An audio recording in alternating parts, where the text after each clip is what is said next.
Viral karon ang hulagway sa usa ka call center agent nga naka-costume og angel. Unsa kay tuyo niya niini? Atong hinabion karon si Ed Lester Velasco. Mayong buntag, Ed Lester, ug welcome din hi sa GMA Regional TV Live. Hi, may buntag Cecil. Hello.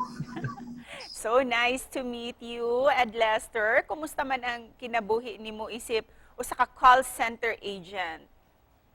Thank you.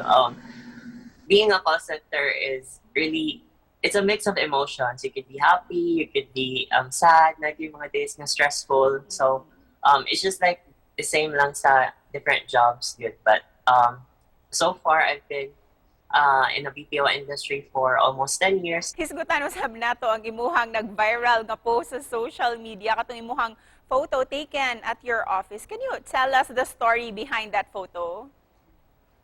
Yes, it was customer service week, so it's all about us.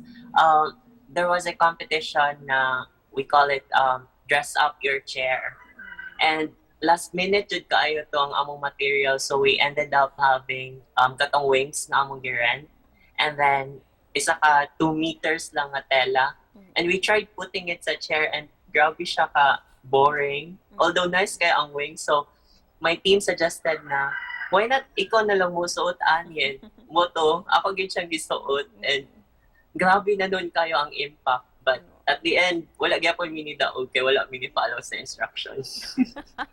Nganong angel ang napilian ninyong concept? Super relatable bitaw gid kaayo tong post and the photo, and select na mong angel because I mentioned na I work in a money remittance company, and I'm also akong department is with escalation and complaints. So if ang mga customer nga mo nalagot na and mga sila og supervisor, kami ang mo take.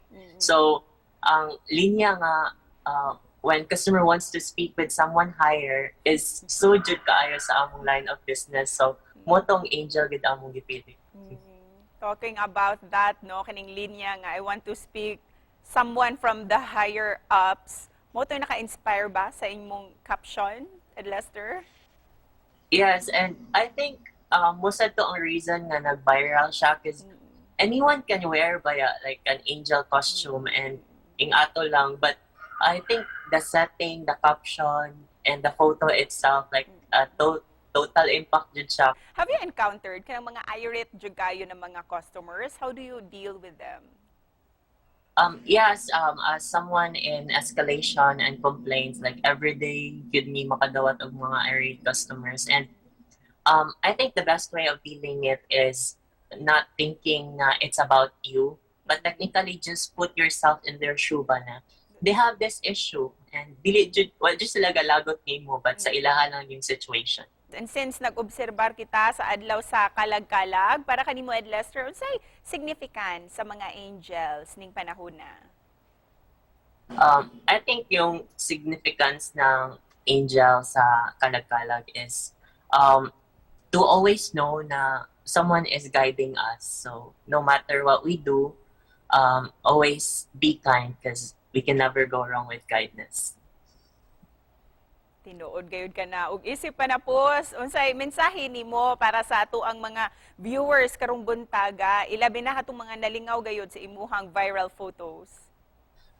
There's nothing wrong with choosing who you want to be because I think perfect siya nga time to dress up. But yes, have fun po. Og thank you Sabha sa pampag-good vibes nimo nga photos and interview karong buntaga. Thank you so much, Ed Lester. Thank you for having me. May buntag. Mayong buntag.